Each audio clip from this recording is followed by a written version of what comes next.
And Kelvin. Tasia and Kelvin, community members. Christina, is that you, Christina? No, different. Christina Garcia, I'm with Birdseed Collective and the Global Rec Center, as well as longtime Global resident.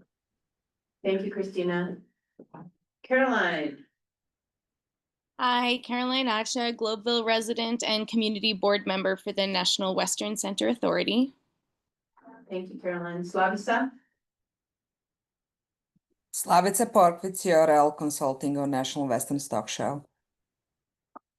Thank you. Danny. Hi, I'm Danny Slaybaugh with Tierra Colectiva Community Land Trust and GES Coalition. Marcy. Hi, Marcy Lochran with NUCO. I don't know who the B is. Not the BC. The BC. BC. You can ignore that one. And just ignore it, okay. Okay. So, we have a full agenda this afternoon, or this evening. Wanted to start out by sort of reminding everybody of our values in these meetings. Working together and listening to one another and giving time for one another to speak and to voice opinions. There's a lot of interesting and timely topics that we want to go through with you today, but I would remind you that allow time for your own voice, but also for the voices of others, so that we're not always going to agree on everything, and we don't need to. We need to just be open and make sure that we're all listening carefully to one another. And the realities of the day and the growth of the community are ones that really require collaboration and cooperation. So please remind yourself and others as you bring your ideas and thoughts forward. The other thing that will help me is sometimes I'm listening really carefully, and if I don't see your hand or I'm missing somebody's hand, just please remind me, so that, because I might be looking one part of the room and another hand is up. So I'll really ask you to help me recognize individuals. So with that, let me go over the agenda with you. So we've spent the last couple minutes with introducing and the value setting. We're going to talk about. I'm gonna talk about project overview. Okay, and Steve is gonna talk about project overview and schedule for the remainder of 25. And then we're gonna go into the housing discussions. And about 30 minutes, although these aren't hard, fast timelines, what we would like to do is be able to get through most of the evening, leaving ourselves a little bit of time for Q&A as well. So we're gonna go through, during the housing, we're gonna go through the housing study, which is something that we said we would do last time. We're gonna talk about housing design, and we're also gonna talk about host prioritization program. So that's the agenda loosely, and I'll keep watch on time and help people remind that we have a full agenda. And I'm sure every one of those issues is gonna be of interest to the group. So we'll start out with that. Maybe Steve, you'll kick us off. Sure, as a reminder, everyone, this is the Equestrian Center Parking Garage Housing Hotel Greenhouse Community Center project. This is the site plan of the proposed project. You can see the very large building in the middle includes an arena and stables and warm-up paddocks. Off to the bottom right of that building is the proposed hotel. Just to the left of the proposed hotel, number 14, is number 11. That's the existing historic Armor Administration building. Off to the far right, number 20, is the parking garage. And then up along the National Western Drive, the street, is the greenhouse and the community building. The housing site is identified, and you'll see another slide here shortly of what that's starting to look like. And then there's about 5 acres of plaza and open space surrounding all of these buildings. So just a reminder of the site plan and what we're talking about tonight. This is our proposed schedule and topics for 2025. We talked about construction jobs in August and September. We began the housing discussion at our meeting here last month, and we will continue that discussion this evening. Looking forward, we originally proposed to talk about hotel operations. We have recently discovered we have a scheduling issue in November, and so we're gonna work through that and see if we can change a couple of things in our discussion here. And we will report back on what that looks like. We just got this news about 30 minutes ago that we may not be able to talk about. We may not have Sage at our meeting in November, and we want Sage, the hotel operator, to be here so we can discuss those things. It's just a scheduling issue. So I will be sure to send out this schedule of what we propose to talk about in November, so you guys are prepared coming into that meeting. With that, I will turn it over to Mike to. Can we just see if there's any questions? Oh, yeah, sure. Any questions about the schedule? Okay, Do you need to promote me to present? Should just be able to share. Should be able to share. Let's see if I'm capable of that.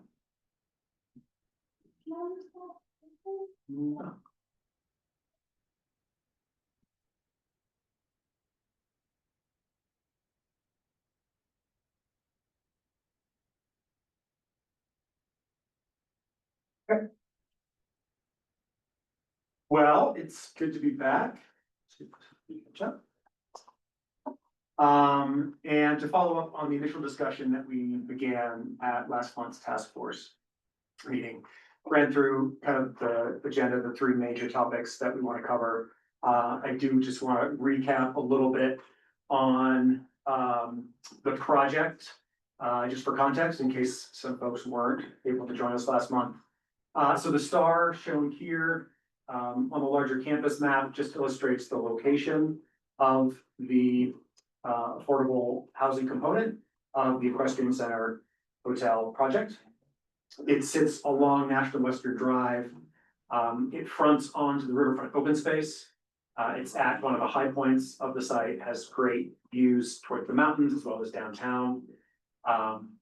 Obviously connections through the campus on the 51st Avenue Bridge over to Globeville.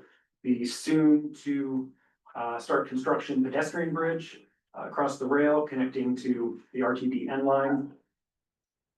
And the South Platte Regional Trail, which is on the east side, or the west side of the river, are all important transportation connections, and then nearby recreational amenities like Heron Pond, like riverfront open space, and just the river in general, as well as all the campus amenities and plaza there. The close-up version, and I lost my star, is right here is the location number 13. So you can see how it relates to the rest of the development, the Equestrian Center, the parking garage, the hotel. We will get to some additional illustrative drawings of this later on in the presentation, but just as a reference point, this is where we're at. So, wanted to address a couple of things. We shared the housing study after the previous meeting, after we introduced the project. So want to make sure we have some time and space to answer questions, comments, thoughts, and feedback that folks have after reviewing that. And also want to acknowledge that there was a request for the pro forma for this project. And this is a unique project in many ways, because it is funded by city dollars on the capital side. And given the nature and structure of the deal, the larger deal that this component sits within, we don't have a typical pro forma. So we don't have a pro forma that you would typically see on a typical affordable housing project from a private development side. However, we'd love to be able to provide specific parts of that if there are points or components of a typical component that we can share with the community. We would love to be able to do that. I can tell you that on the capital construction side, we estimate, our current estimate right now is between 12 and 15 million for the construction of this housing component. We are still very much in the weeds of that negotiation and working out the development agreement So it's part of a much bigger, obviously, a much bigger deal. So right now, that is what we know. And I also want to address, on the sort of operating side, that because we are, essentially covering the capital cost, upfront, we do expect there to be operational revenue generated, by the operation of this, housing facility. Because we're not paying back capital, right? So there will be, we expect, additional revenue generated. And our intent is to first make sure that, sufficient funds are going back into the project to, support the operational, replacement and maintenance reserves necessary to keep and maintain this facility at the high level of quality that it is initially gonna be built at. So that's step one, is making sure we're taking care of this building for the long run. And then beyond that, we are committing to use any additional revenues to support additional affordable housing within the National Western Center campus. Primarily, we think in the triangle. So any excess revenue that is generated through the operations of this building will go back to support additional, affordable housing, as part of the campus. So there's probably lots of other things and questions there, but I want to address the pro forma question and maybe open it up to see if there are other questions or comments on the housing study or anything that was shared last month. This is the summary that we provided. So just pulling this back up as reference, that's helpful. But at this point, I'll actually open it to Laya before we turn it over to questions. Anything else you want to add on where we're at in the process right now? No, I'll just introduce myself as I did earlier. I'm with the Department of Housing Stability, and our department at the city oversees production and preservation of affordable housing around the city. So we have a lot of different tools to do that. You know, one of them is sort of gap financing from our affordable housing fund that we, invest into affordable housing projects to make sure that they can happen in the city. So we have been joining with NewCo to help think through how to develop this project and how it will be operated long-term to bring affordable housing to the community at this site. And excited to be part of the process and happy to, take questions as we move through. Are there questions? And I can't see this screen, I don't know. Any in the room? I do have a question. Okay. Yeah. So it is on page 38 with the market, the analysis. Let me get the exact verbiage. I have it pulled up a minute with my. The PDF page or the Yeah. actual page? The PDF. So it's 33. The actual page, sorry, 38. Oh, okay. It says that, and I know that this is like comps with like current market stuff, and the district energy system that you guys have on campus is not like anything else that I'm aware of. So I know that we can't compare it to anything, but I'm curious as to why there's even a question about charging the people who live in these buildings electricity, because it's all gonna be electric, there's no gas. When you have this beautiful district energy system set up, like why wouldn't you use that? So wondering about that and how you plan to actually make it affordable. What page are you on again? It's 36, the actual, 38, the actual page, and it is kind of this 2.5 paragraphs long. The subject will use electricity for all utilities. Prior and associates suggest the tenants pay for electricity costs and the owner will cover the expense of blah, blah, blah, blah, blah, because that's like the typical utility arrangement. I understand that. But the sponsor also has the option of connecting to its central utility plant for heating and cooling instead of using electricity for these categories. Yep. Why not use this beautiful program if there's like a question about this? Sure, we certainly intend to, if it's feasible and the capacity of the system is there, and that's the analysis we're doing right now. It would be our first choice if it is feasible. The question of how the utilities get assessed and are residents being charged with an electric bill if it's hooked up to campus energy is a good question. I don't think we've gotten that far down. in the operations to really, to be able to answer that today, but it's a really good flag, and we'll make sure we, keep that in mind as we move that. forward. Yeah, I think it's just a huge concern knowing that. I'll personally say that my concern with Excel right now is that they're already changing the surge in prices, timing. It's currently 1 to 3 is double and 3 to 7 is triple, but they're changing it from 3 to 9 PM. And I personally wait until after 7 to do certain things like run the dishwasher and laundry, and 9 o'clock is late. I'm already I'm in bed.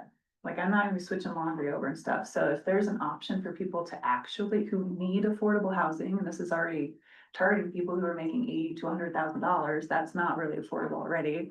But if anybody's lucky enough to get in there and they have these needs, thinking about the extra cost, even when it could be built in a better way, just makes sense to think about. Sure, and to be clear, the campus energy system would provide heating and cooling and not necessarily the electric bill, right? for public Yeah, yeah. things. But yeah, no, it's still a really good topic that we'll make sure we add into our conversations when we get to that level of discussion on the operations, how this is actually gonna function.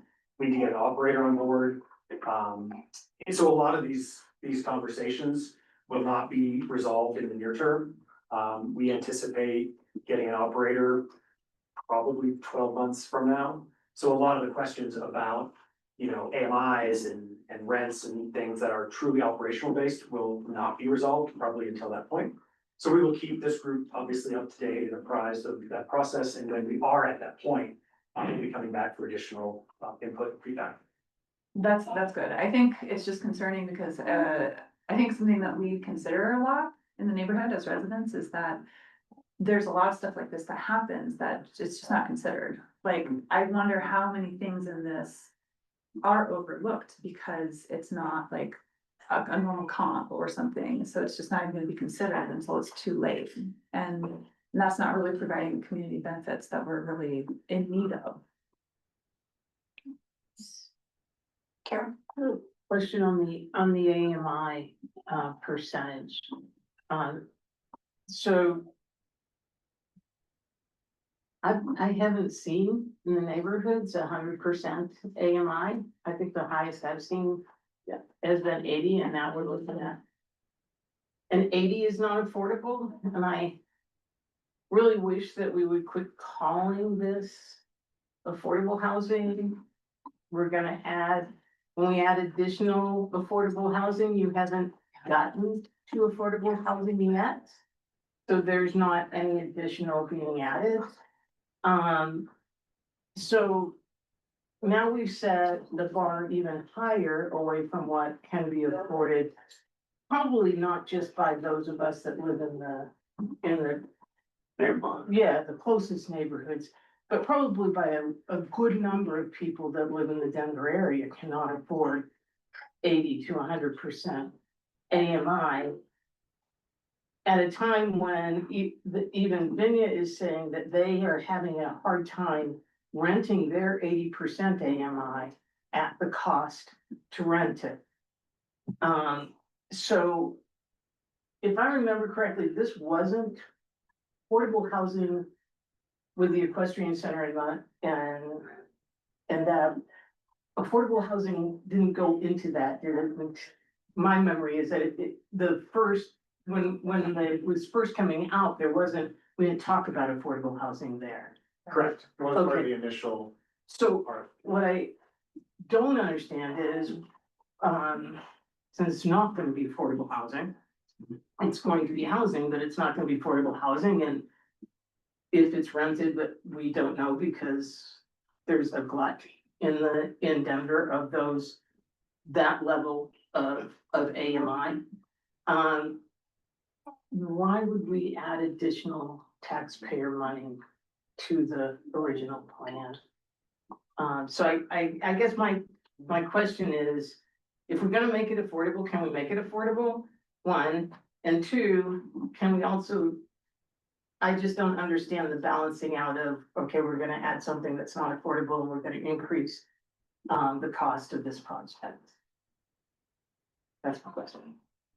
Do you want to address the affordability question? Yeah, I can talk about the AMI a little bit, and I do think, when we're talking about an AMI in this project, one, I think the current modeling has a pretty wide spectrum from like 30% AMI, which would be considered affordable housing for most people, like the maximum rent is, let's see, for like a 2-bedroom at 30% AMI would be about $946. That's, whereas like at 80%, you're up to like 2,345.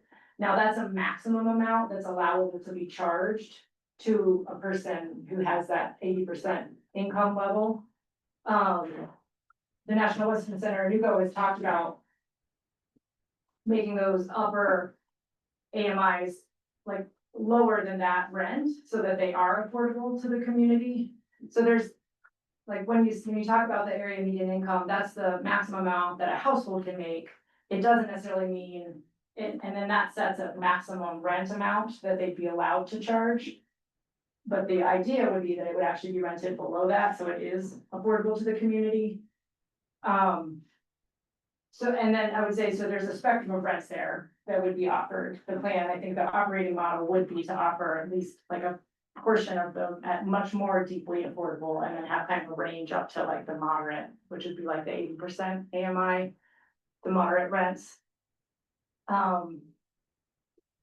And I would say like all of the units would be deed restricted. So, so when we're saying affordable housing, I think it's fair to question what affordable means and for who. But I think on the project, they're committed to being 100% deed restricted, so they would be locked into that sort of maximum amount. Is there anything else that, yeah? They'd be locked into that maximum amount for how long? The covenant goes for. The typical covenants that host puts on properties now, like through our expanding housing affordability, are for 99 years. So it's a long-term commitment, and I think we would want that same amount to be on the covenant and deed restricted for this project. Yeah. So I'm hearing some concern about the 80 and 100 levels. Or is there concern about the 70 and below? Like, or do you not consider those to be affordable? Or 70 is not affordable for most people. 70, yeah. I think for not 30 for is this neighborhood. pretty, yeah. I think, it's pretty simple. You just go into what's probably in city documentation and find the average income of our neighborhoods. And then that should tell you what is affordable housing. This isn't the first time I brought up the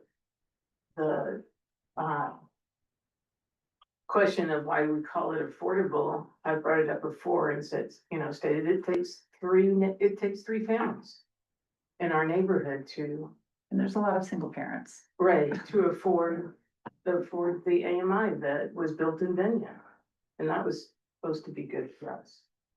And I would say the Department of Housing Stability Host is monitoring those vacancy rates, and a lot of affordable housing projects right now are having trouble renting their 80% AMI units, even their 70 and sometimes 60% AMI units right now, because the maximum allowable rent that gets adjusted every year by HUD, the Department of Housing and Urban Development at the federal level. And those maximum rents are going up, and it's a lot. It's hard for a lot of families to afford that. So we are watching that sort of gap between what people can really afford and what can be charged, and then there are a lot of vacancies. And so, yeah, we've been talking about that with NUCO as well, and like the market study does show places where the maximum allowable rent at 80% AMI, maybe probably at 70% too, like isn't, like the market's gonna already, people aren't gonna wanna be able to pay that, or the market is already sort of providing those units, so there would be a high likelihood of vacancies if they were to charge the maximum rent. But again, that's the maximum amount, not what, they can always charge less. And any affordable housing developer can charge less than the maximum amount. They don't have to charge that amount. They can always lower their rents to make them. So that's what you can qualify. Yeah, you qualify with the area median income with your income, but then the affordable housing provider can charge whatever rent below the maximum amount. I'm just curious if we know how often that's actually happening. Like how often are people, it's like this is your qualifying number, Yeah. but how often are people charging down here? Isn't that controlled a little bit by some of the other ones? Is there only a certain percentage they can go below?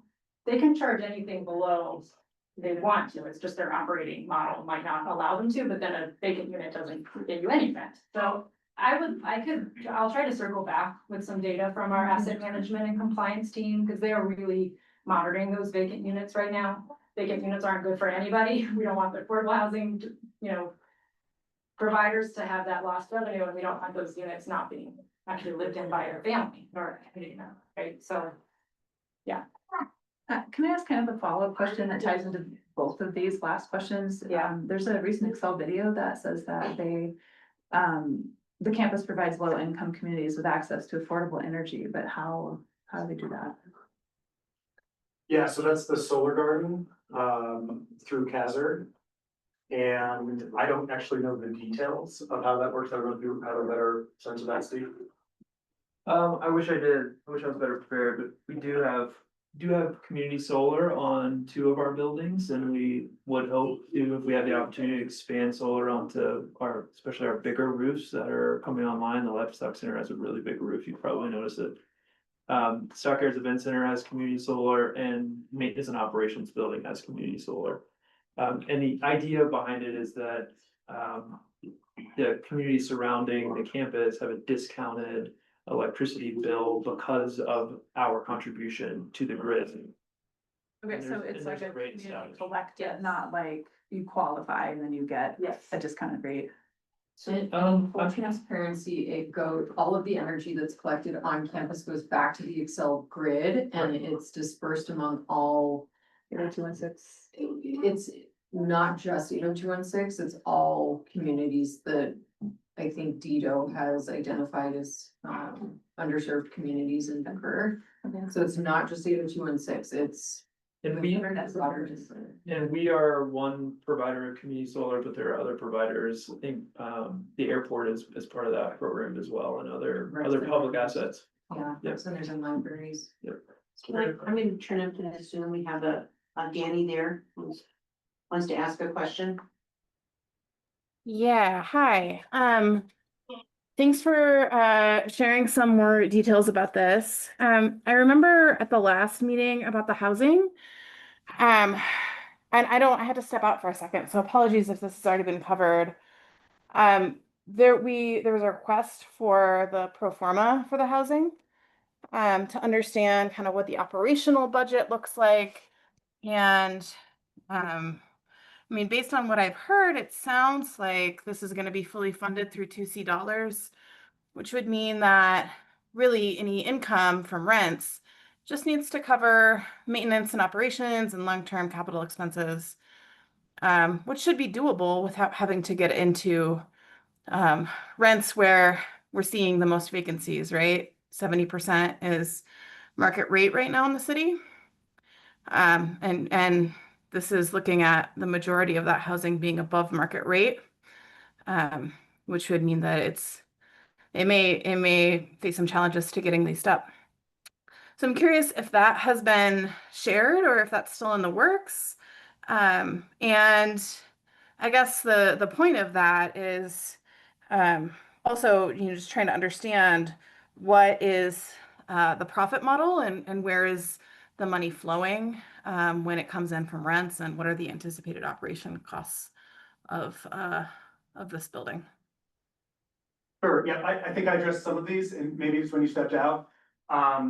But we don't have a typical pro forma like you would see in a private affordable housing project, because it is just unique. It's the city, it's part of a much larger deal.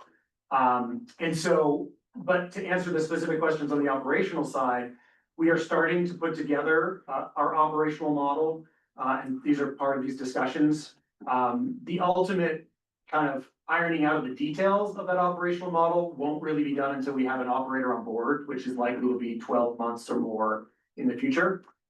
So what we're doing today, or these past 2 meetings, is just sharing our initial understanding of the housing component of this project, and the information we have right now. And we will come back to this group in the future as those details are starting to be ironed out and we have more information. But to specifically address the revenue question, we are first, yes, there should be revenue generated from this since the capital expenses are covered. And we anticipate initially, yes, covering operations, long-term maintenance, making sure that we're maintaining these units at the high level of quality they're being built to initially. Beyond that, we are committing to use any additional revenues to support other affordable housing development on the National Western Center campus that we assume primarily in the triangle. So the commitment is that any dollars that come from this will go to support additional affordable housing in the future. Does that answer some of your questions at least? That does, and I guess there's a larger conversation to have about the use of 2C dollars.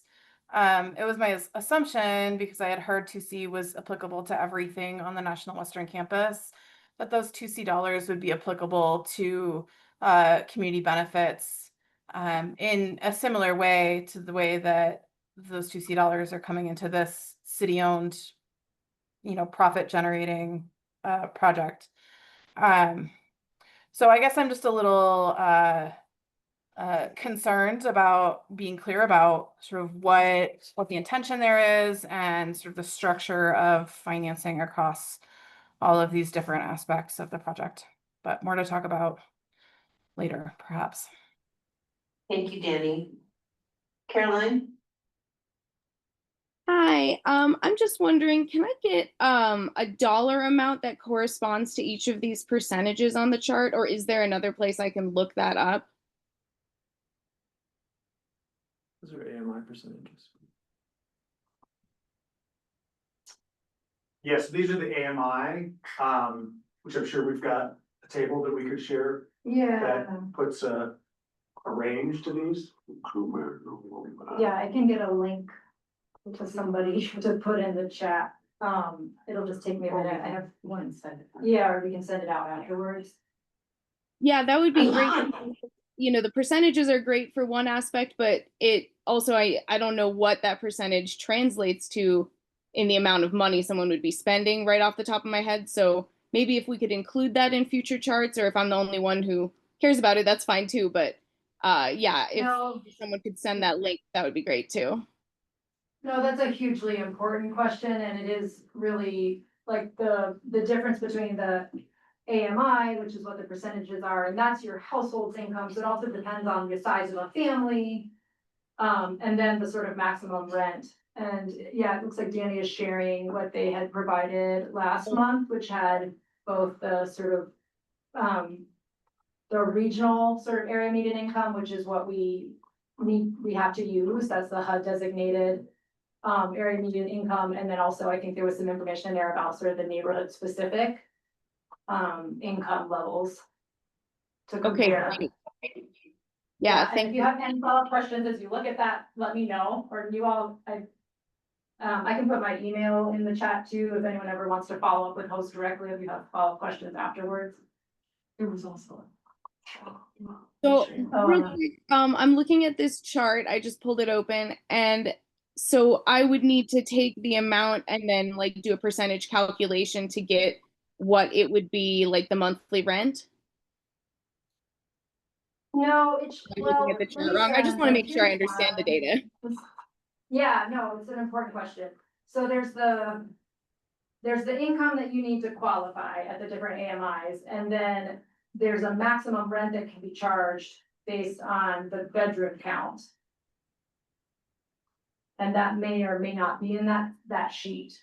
But that does not mean that is the rent that would be charged for these units. That's the maximum rent that would be allowed to be charged, right? So if I have this right, if I'm understanding it correctly, the 30% rate would translate to, for a 1-bedroom, it would be $788. A 1-bedroom at 30% AMI, yes. 788. Okay. Now, just a quick follow-up on that too. I noticed that the minimum wage in Denver right now is $18.81 per hour. So that adds up, if you work 40 hours a week and you got 4 weeks in a month, around $3,000 pre-tax. So if we take out tax, we're coming probably closer to $2,500.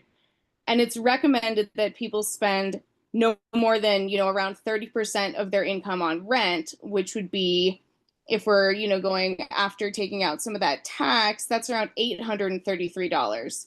So that's $833, and the 30% is 700 something. So I'm just wondering, how do we tie the minimum wage in with some of this? Because I know there are probably a lot of people who are working in minimum wage job. Maybe it's a single parent. And I'm just wondering, if we're at the 70%, the 80%, that's going to be a lot higher. That's going to be a lot harder for someone who's not making a lot of money. How do we calculate in the minimum wage with the percentage for the AMI? Yeah, they're not directly sort of correlated, but it's, if you're working a full-time job at minimum wage, it does put you around like the 30% of area median income. If you're a Right. single household or, one earner in the household. Right. Okay, thank you for sharing all this data. Thank you, Caroline. Other questions in the room?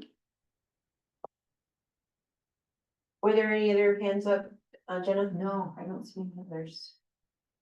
Okay, so, there's, Yeah, go ahead. okay, if there's, no other questions on the housing study, we'll move on to the housing design. Mike, you can do that one? Yes. Give me 1 second.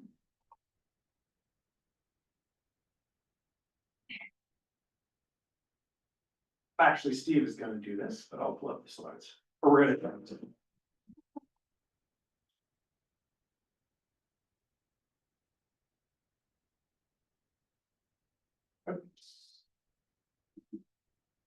Okay.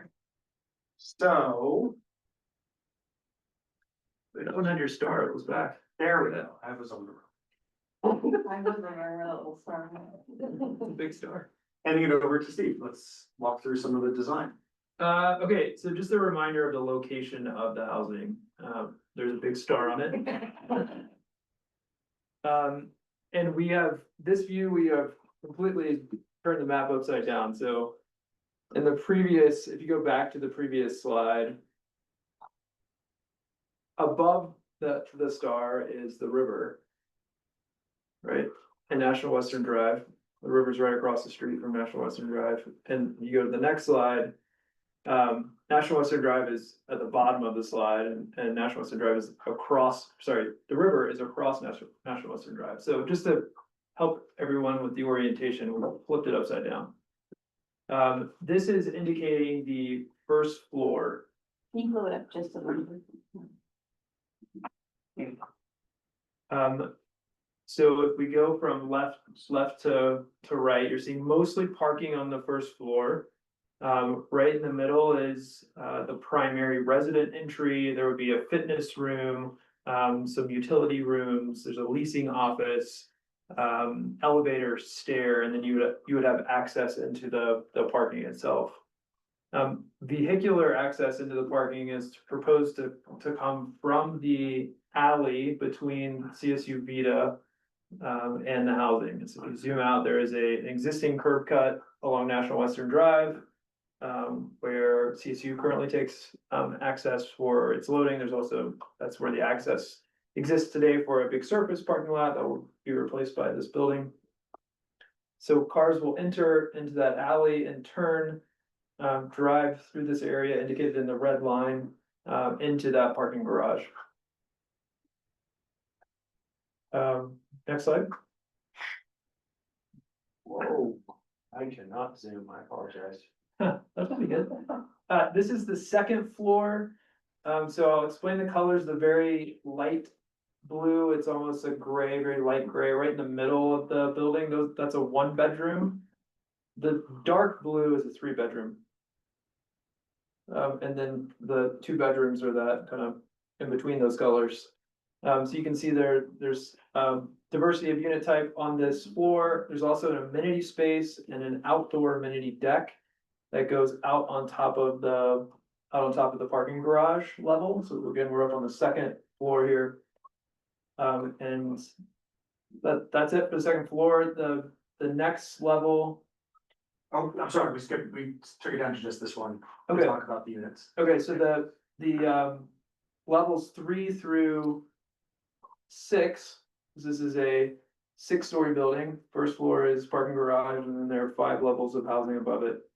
Are basically the same. It's a typical floor plan all the way up from 3 all the way up to 6, and there's a mixture similar to this of 3 bedrooms, 2 bedrooms, and 1 bedrooms. You want to talk a little bit about the amenities in each of the units, or Kristen, you have that list too?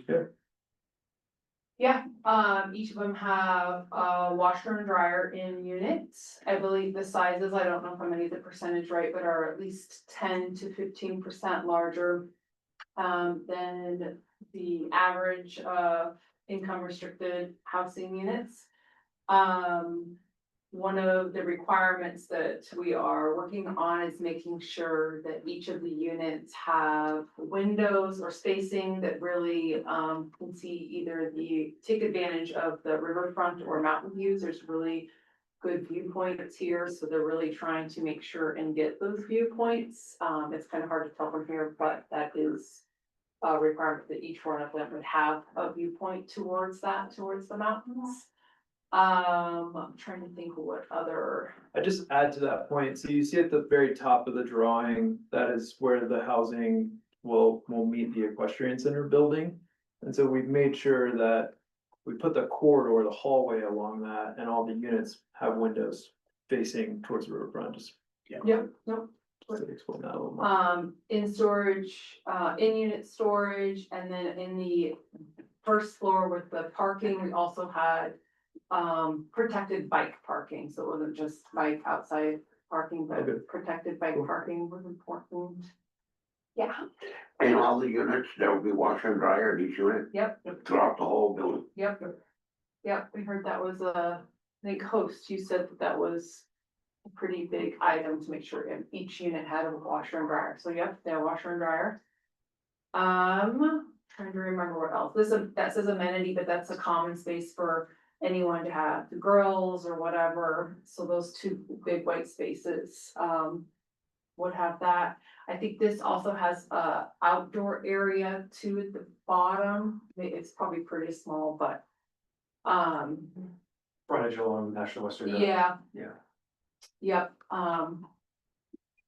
I think those bedrooms are pretty big, that it's showing in this imagery that each of those beds are a queen size bed, I think, but those are sizable bedrooms that actually, have quite a square footage.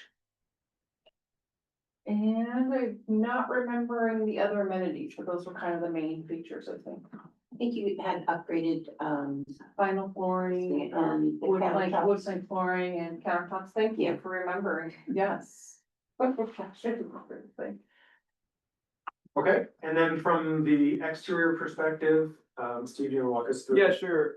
So the different materials you're seeing here, the lighter color is a masonry or a brick. And then the darker color is a metal panel. You're seeing the first floor podium parking level, with that entry along National Western Drive. And this is a good shot of the bottom left image of the entry, and right above the entry would be that rooftop deck for that amenity space. That's coming off of the amenity kind of clubhouse, if you will. And then it's a pretty consistent repetition rhythm all the way up the building to the 6th floor. As we mentioned, the floor plans are pretty much the same as you go all the way up 3 through 6. You can also see all the windows, like really making sure every bedroom has a window. And that we're maximizing the views of this location on campus. Yeah. Is there gonna be a place for dogs? Dog park? Across the way, the riverfront.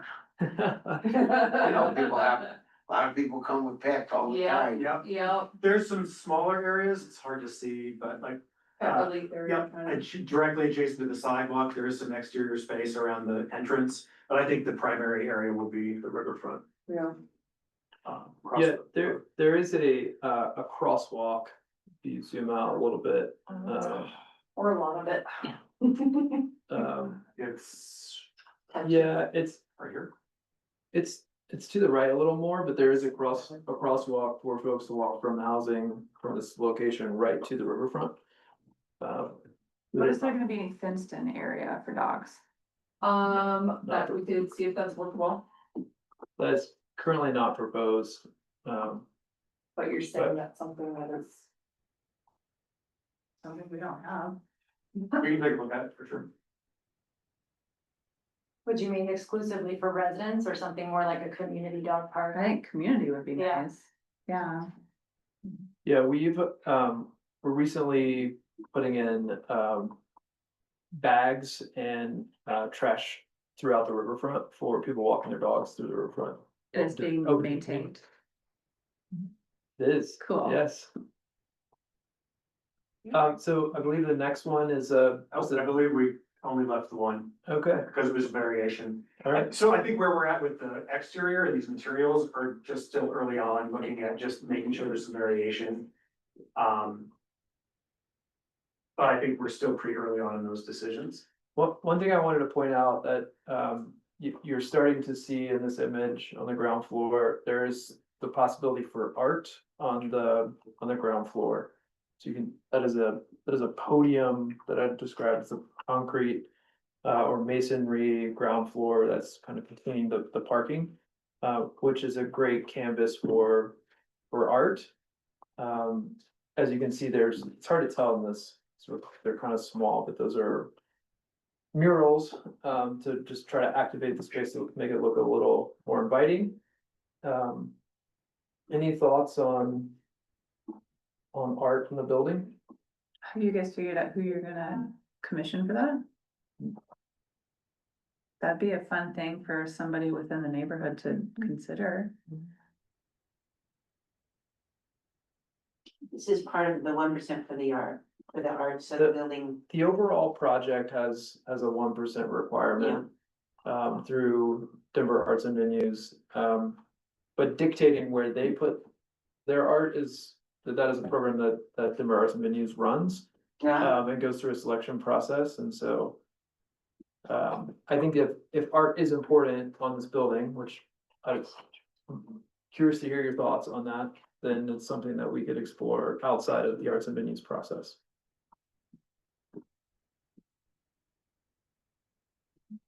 Any other comments or questions on the design? Yes, María?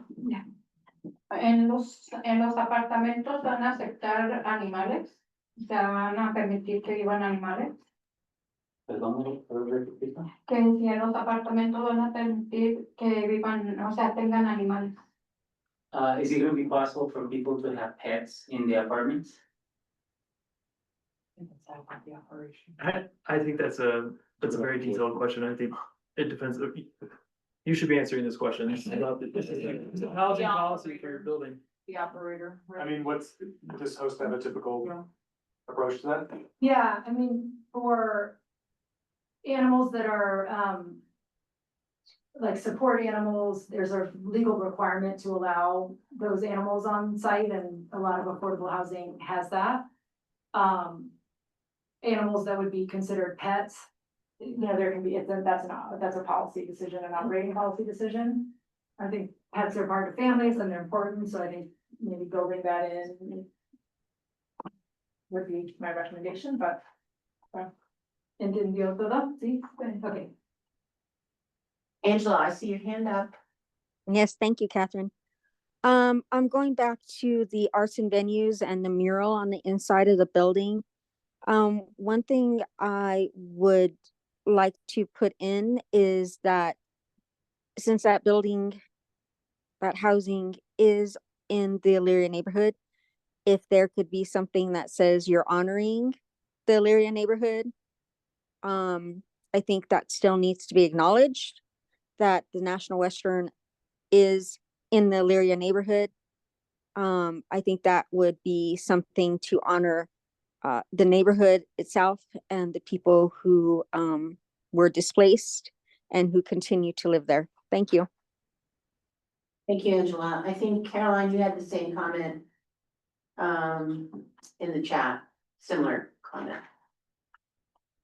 We have so many talented I really artists like and- what Angela said, but my comment was just about how we have so many talented artists in Globeville area Swansea. It would be a shame, not to take advantage of this local talent and hire somebody from the neighborhood to paint this mural, especially if it is also exactly what Angela said, to honor Illyria. Thank you, Carolyn. Any other comments or questions on the design? Okay, I think we're moving towards the prioritization. Yeah. Great, and actually, I'll jump in, and Sarah put in for me, because I'm not connected, one pager from host, actually, it might be a two pager, but it's the income and rent limits for 2025. So you can look at that, and it has what we've been talking about already, but like the maximum, the sort of AMI limits, and then the maximum rent that can be charged. And I just wanted to point out on this handout, it also has on the bottom a calculation for fair market rent. And some affordable housing providers are in their covenant, depending on financing, there's a commitment to charging rent that's either the maximum amount in the table or 10% below the fair market rent, whichever is lower. So it's a way to get at lower rents that are affordable in the community. So that fair market rent, is one way to get at that. So just wanted to point that out if anyone has questions about that. And the fair market rent is something that's also calculated annually and then adjusted over time. And okay, so I wanted to highlight our prioritization policy because it will apply to this building. This is a policy that was passed by our city council in 2022 and is in effect now. It's in the DRMC, the Denver Revised Municipal Code, thank you, the Denver Revised Municipal Code, which is all of our ordinances. And then our host team is right now working on the administrative rules and regulations, so that's where we take what the policy states and like really get into the nitty-gritty of how it's gonna operate. So there was a notice of public hearing last month. We're working through kind of exactly how we're gonna operate it. I have a one pager that we passed out here and we can provide online.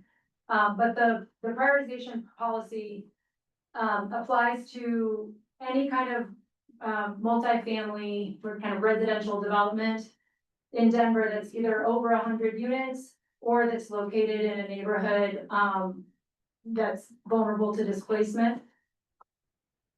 And it's both for sale and rental, so this property, it applies, and the policy states that 30% of units must first be offered to residents who qualify as prioritized because they have experienced or are vulnerable to displacement. And that can be that their rent or mortgage burdened, that they have been evicted, that they've experienced a foreclosure, or their landlord experienced a foreclosure and they were displaced from their unit, or who is or was a resident of a redlined neighborhood, which Global Area Swansea are qualified as redlined communities. We experienced that policy in our historical past that's really impacting the community today still. And the way it works, it's a bit complex, honestly, looking at the spreadsheet, but really it's residents who qualify and who have kind of submitted their documents to host. We're gonna make that as smooth and easy as possible. Then would have kind of a first go at that at least 30% of units. And those units have to be held for 14 days for people who qualify. There's a scoring system that we're developing now that's responsive to residents of communities who have experienced redlining or who are or which are vulnerable to displacement, like Global Area Swansea. And length of time in that neighborhood, sort of gives you more points so that you're at the top of the list when those units become available. And it's for this project and any other project that qualifies around the city. We've developed a portal or like a website that's like launching any day now. And it has kind of a matchmaking website between people who qualify and are looking for affordable housing and then developers who have units that they have to fill. And so that's both our affordable housing developments around the city or market rate buildings, like any typical kind of apartment building, that has income restricted units. So like we have our inclusionary housing policy, expanding housing affordability. So really any kind of new development, multifamily kind of rental or for sale has that 30% of units that are income restricted will have to first be offered to people who have, or vulnerable displacement, have been displaced or live in a community that has experienced the detrimental impacts of like, displacement and gentrification pressures. Any questions? Did that make sense? Please let me know. There's, yeah. I had a question about like, I mean, since you mentioned displacement, Yeah. in terms of how evictions will be handled, or if there's a way to deal with them differently, since this is a publicly funded project, and we know that most evictions are due to non-payment of rent or need of social support, or Yeah. social assistance, so. Like for residents of this. new building. Yeah, this. I think that's a really important point that should be built into the operating model. Yeah. Yeah, any more details or thoughts on like what could be different or how, like, I don't know. Yeah, I mean, I think that we should create a more sort of gentle or buffered period, you know, allow repayment, things like allowing repayment plans, you know, putting people in touch with eviction prevention services, funds that the city has, like we should be very, very aligned on what the city is able to offer, make sure that there's like a first alert with someone being late for the rent, and instead of just getting you're late on your rent notice, it's like, would you like to talk to someone from, you know, an apartment, from the Department of Housing Stability or one of our nonprofit partners who can provide rent support or, you know, help make sure the household can get back on track. What about preventing predatory practices so that it doesn't become a problem pushing people out in the first place? Yeah, I mean, for our site, there wouldn't be any predatory practices, you know, by law, but I think, you know, around the community, is that what you mean? So in any other place, yeah. Yeah, I don't know if we have any programs in place right now that are sort of tackling that, but it is an important piece, yeah. Shannon? Just also, is Angela, is her hand left up from? Yeah, it's from the last time. Oh, okay. Wyatt, just on the, sorry, I know I'm in the corner over here. On this prioritization program. Yeah. Can you talk a little bit about what, I have 3 questions. Sure, yeah. But what documents people would have to produce, like just some examples? Do you do any kind of like outreach or training for neighbors of like how to apply? And then when can people start applying for prioritization for this particular site? Was outreach and training first question, or was there a first one before that? The documents. The documents, yes. I don't know the documents that'll be required. I do know that we're working on trying to make it really streamlined, and some of these, for example, you know, if you have a household member who was displaced between 1939 and the year 2000, you know, that's a big window of time, in which case, you know, we want to be able to accept a variety of documents that kind of prove that residency. Yeah. You know, and typically it's something like an electric bill in your name or a rent bill or a mortgage.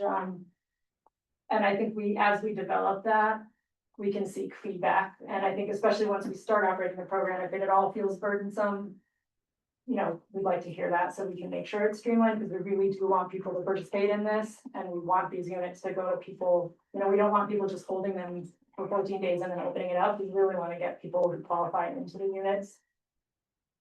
Outreach and training, yes, we will be doing outreach and training both with residents and with affordable housing and market rate apartment operators, because there has to be success on both sides so that the program is working well. I know the host asset management and compliance team is already working on those trainings and getting them teed up for the apartment and building operators first, so that they can smoothly kind of have the system in place along with our website.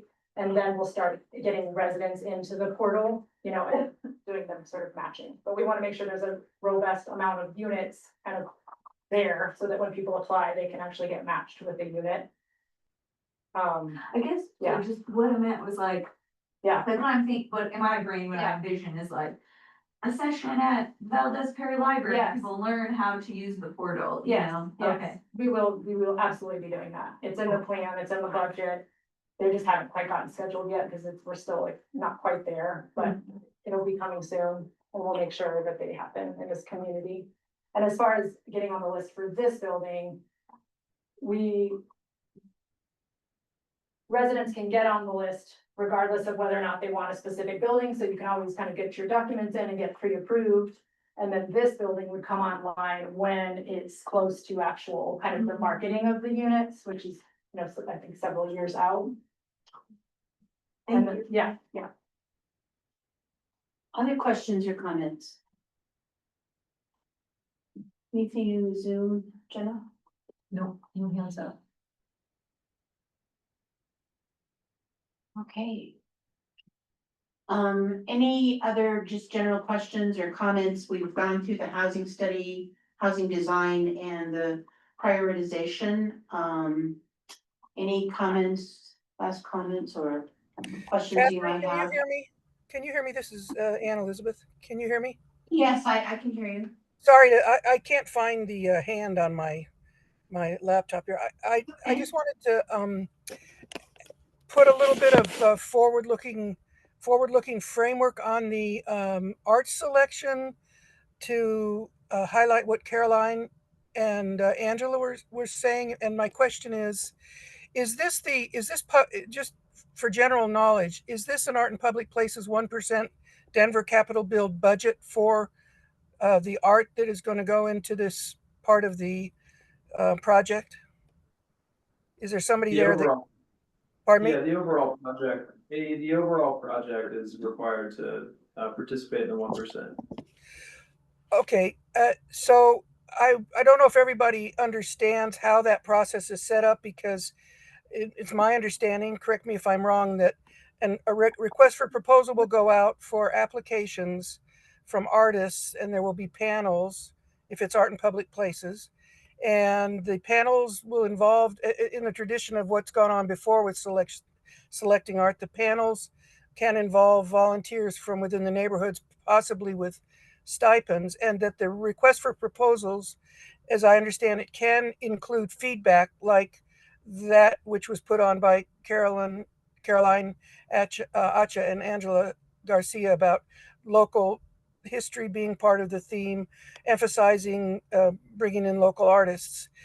Is that correct, that is the flow of the process as it has been in prior selections? It is the Denver Arts and Venues process that you're familiar with, AE. I'm asking you to let everybody know. Yeah. Go ahead. We have that as a future agenda item to bring arts and venues to this group and explain the whole public art program. I think what we were discussing earlier on the housing is that dictating where that Denver Arts and Venues art is located is something that we struggle to do.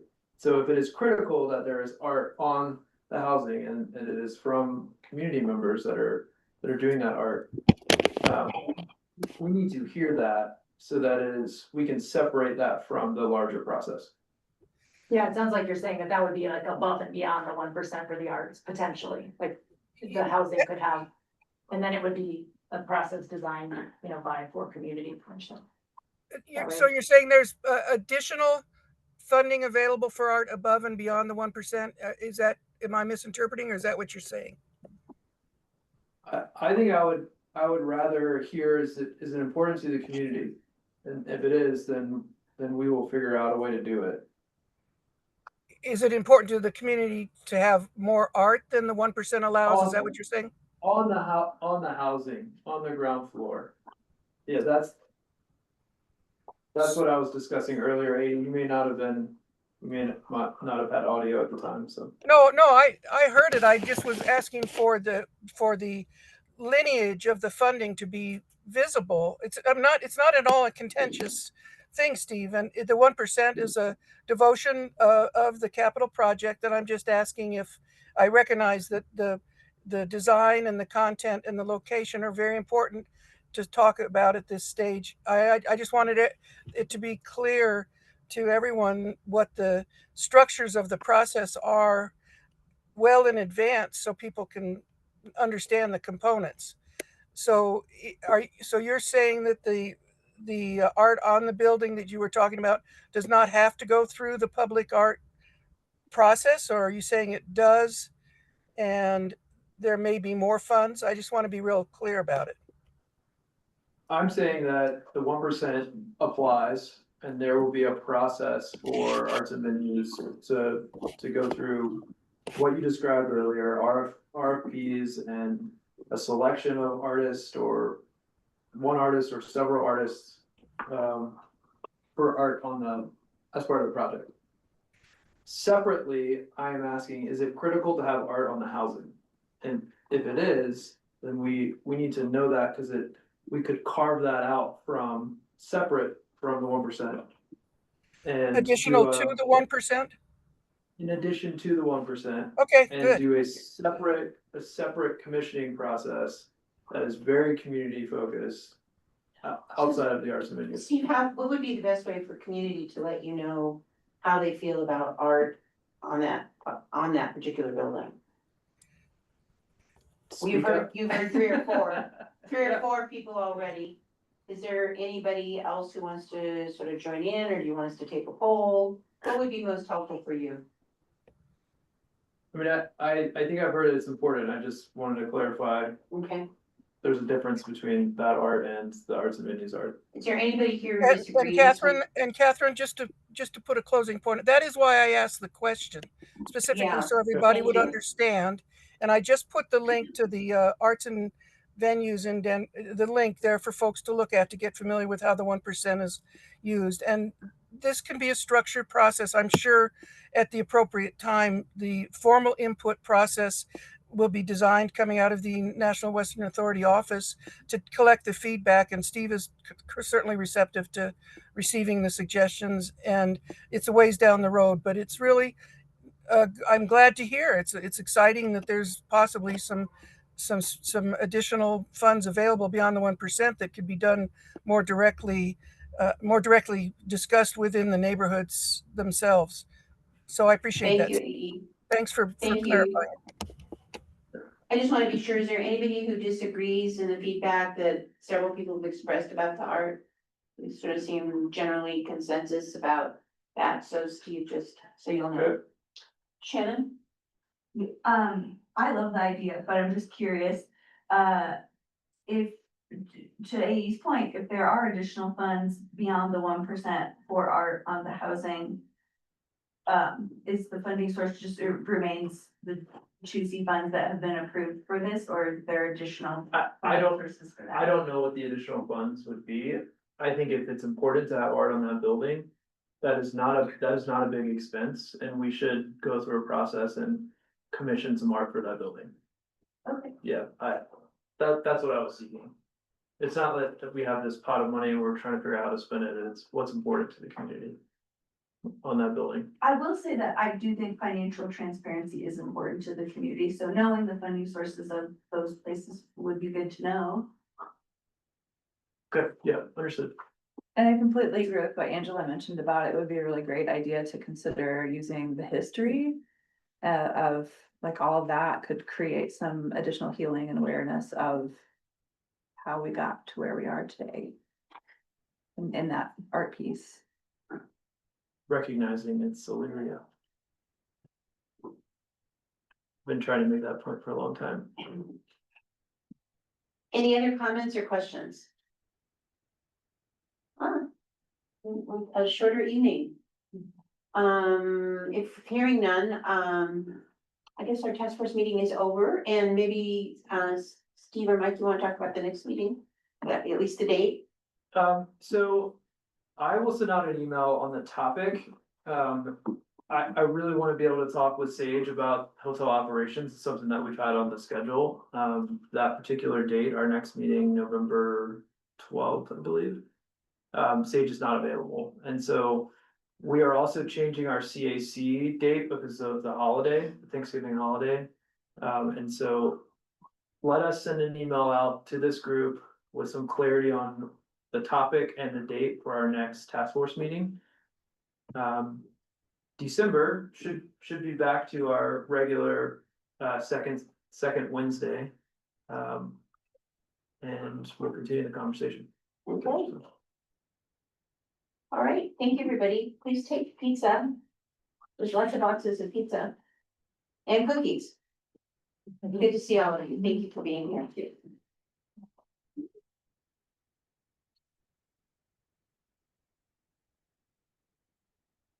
Carol, hang on, Carol.